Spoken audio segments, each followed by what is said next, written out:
वृषभ लगन के चार्ट में हम शुक्र की प्लेसमेंट को लगातार विचार कर रहे हैं और इस वीडियो में अब आपके पंचम भाव के लिए चर्चा करने वाले।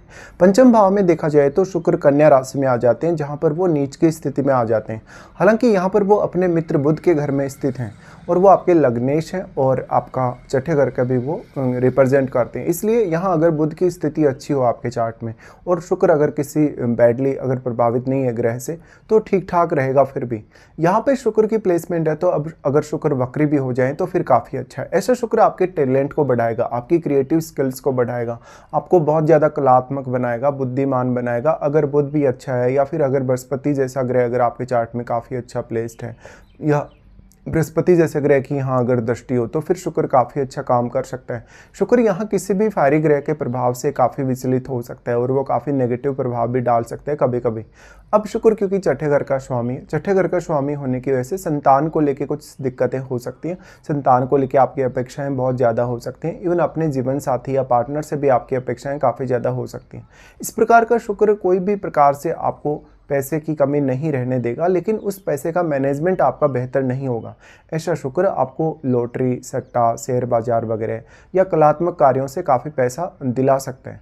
ऐसा शुक्र है तो आपका नेम फेम बहुत अच्छा हो सकता है, आपका सोशल सर्कल बहुत अच्छा हो सकता है। साथ ही साथ आपके जीवन में जो इनकम के सोर्सेज रहेंगे उससे आपके लाइफ में पैसे का फ्लो बहुत अच्छा बनेगा। लेकिन वो फ्लो हो सकता है आप उससे संतुष्ट ना हो, क्योंकि शुक्र भोग विलास, ऐशो आराम और लग्जरी के कारक हैं, तो आपकी उस प्रकार की इच्छा को काफ़ी बढ़ा देते हैं। शुक्र अब छठे घर के लॉर्ड होने के साथ साथ क्योंकि लग्नेश है तो लग्नेश अगर 5th हाउस में आता है तो उतना बुरा तो नहीं माना जाएगा भले ही। लेकिन अब बुध की स्थिति अगर अच्छी हो या फिर किसी भी शुभ ग्रह का प्रभाव हो शुक्र पर, जैसे इवन चंद्रमा जैसा ग्रह का अगर प्रभाव, तो फिर काफ़ी अच्छा है। शुक्र यहाँ प्लेस्ड होकर मेनली आपको आपका जो टैलेंट है उसके मामले में काफ़ी फायदा देने वाले हैं। अब शुक्र किस प्रकार के प्लैनेट से यहाँ प्रभावित होते हैं?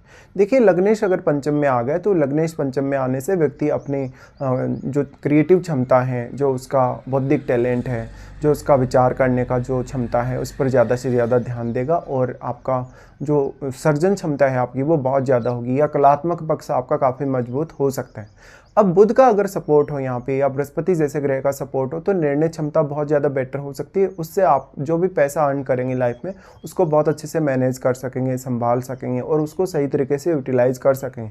लेकिन ऐसा शुक्र क्योंकि नीच का हो गया तो वो भोग विलास के लिए प्यास बहुत ज़्यादा बढ़ा देता है, ऐशो आराम और लग्जरी की चाहत को बहुत ज़्यादा बढ़ा देता है। शुक्र अब मान लो अगर मंगल से प्रभावित होता है यहाँ पे, अगर सूर्य से प्रभावित होता है तो भले ही आपके टैलेंट के लिए बहुत बेस्ट है वो, लेकिन वो उसी तरीके की आपकी जो प्यास है धन, लग्जरी, ऐशो आराम, फिजिकल रिलेशनशिप या प्रेम संबंधों के लिए वो बढ़ाता है। तो कहीं ना कहीं असंतुष्टि फिर भी आपको नजर आएगी ही। अब स्त्रियों के केस में इस प्रकार के शुक्र की स्थिति में फायदा ज़्यादा होगा क्योंकि शुक्र आपको स्वयं को भी रिप्रेजेंट कर रहे हैं, वो आपके लग्नेश भी हैं और शुक्र स्त्री को वैसे भी रिप्रेजेंट करते ही हैं।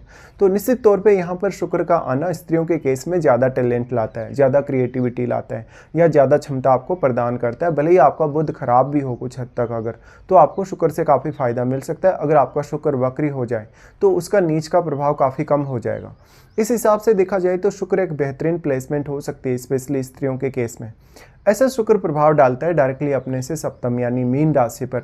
यहाँ मीन राशि का स्वामी अगर बृहस्पति आपके चार्ट में बहुत ही अच्छे से प्लेस्ड है तो शुक्र आपको नेम फेम बहुत अच्छा दे सकता है, सोशल सर्किल बहुत अच्छा दे सकता है। आपको भले ही दूसरों से सपोर्ट मिले या ना मिले, लेकिन आप दूसरों को बहुत ही बेहतरीन तरीके से सपोर्ट कर सकते हैं। तो आप अपनी जो एक पब्लिक छवि है, जो एक इमेज है आपके सोशल सर्किल में, आपके नेटवर्क सर्कल में, वो काफ़ी बेहतर बना पाएंगे।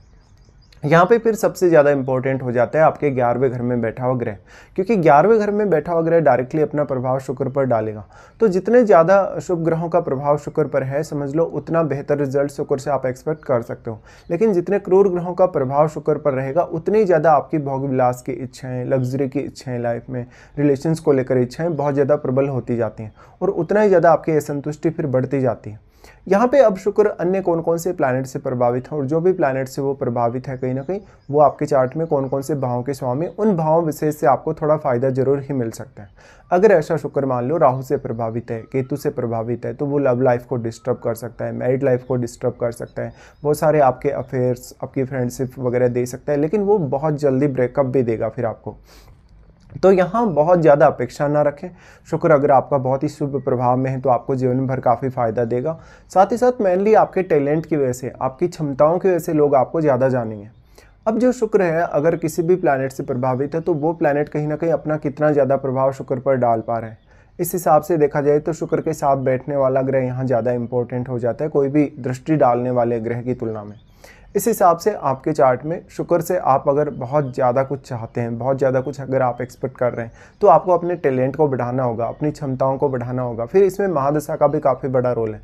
मान लो अगर आपके शुक्र की महादशा आती है कभी भी जीवन काल में, तो शुक्र की महादशा आपको 25 की एज, 30 की एज के आसपास ज़्यादा बेहतर परिणाम दे सकती है, क्योंकि 20 वर्ष की महादशा होगी और लगभग मिड एज में अगर ऐसी दशा आए तो जातक ज़्यादा फेम पा सकते हैं, ज़्यादा धन, लग्जरी और ऐशो आराम पा सकते हैं। अब यहाँ पे देखिए शुक्र वैसे ड्यूअल साइन में होते हुए आपको हमेशा एक चीज़ की चाहत की तुलना में दो चीज़ों की एक साथ चाहत रहेगी। जैसे आपका एक रिलेशनशिप है तो आप एक रिलेशनशिप से संतुष्ट नहीं होंगे, आपको एक इनकम का सोर्स है तो आप दूसरा भी इनकम का सोर्स बनाने के लिए देखेंगे। इस तरीके से ड्यूअलिटी आपके मन में हमेशा रहने वाली है। तो इसमें मैरिज को लेके, इसमें आपके रिलेशंस को लेके बहुत ज़्यादा आपको अवेयर रहने की आवश्यकता है। इस प्रकार के शुक्र की अगर महादशा आती है तो शुक्र आपकी लालसाओं को, आपकी इच्छाओं को बहुत तेज़ी से बढ़ा सकता है। इस प्रकार का शुक्र है तो अपने जो इच्छाएं हैं, अपनी जो अभिलाषाएं हैं, अपना जो नेचुरल क्षमताएं हैं, उनका ज़्यादा से ज़्यादा प्रयोग करें। अपनी खुद की क्षमताओं पे ज़्यादा से ज़्यादा विश्वास करें तो आप अपने जीवन में वो सब कुछ पा सकते हैं जो आप वास्तव में पाना चाहते हैं। ऐसा शुक्र मान लो अगर अब राहु केतु से प्रभावित है, मंगल से प्रभावित है इवन, तो वो मैरिज वाइज बहुत ज़्यादा प्रॉब्लम्स दे सकता है। ऐसे जातकों के अफेयर्स बहुत ज़्यादा रह सकते हैं और अफेयर टूटते भी काफ़ी ज़्यादा हैं। लेकिन ऐसे जातक वास्तव में किसी से भी बहुत ज़्यादा सेटिस्फाई भी नहीं होते, इसलिए मैरिड लाइफ के लिए ऐसा शुक्र उतना फेवर नहीं कर सकता आपको। और ऐसे केस में जब भी आप मैरिज करें तो अपने सप्तम भाव और सप्तम भाव में बैठे हुए ग्रह सप्तमेश को अवश्य ही विचार करें। लेकिन शुक्र की महादशा फिर भी आपको काफ़ी सारे फायदे दे सकती है नीच के होने के बावजूद। लेकिन शुक्र की दशा में आपको तभी ज़्यादा फायदा मिलेगा, तभी आपकी छवि अच्छी बनेगी जब शुक्र पर कोई बैड इफेक्ट नहीं हो। ऐसे केस में बहुत ही रेयर ऐसे लोगों का चार्ट होगा जिनमें शुक्र पर कोई बैड इफेक्ट नहीं होगा। ज़्यादातर लोगों के हो सकता है शुभ ग्रहों का प्रभाव भी हो, तो ज़्यादातर लोगों के ऐसा भी हो सकता है कि अशुभ ग्रहों का प्रभाव भी शुक्र पर हो।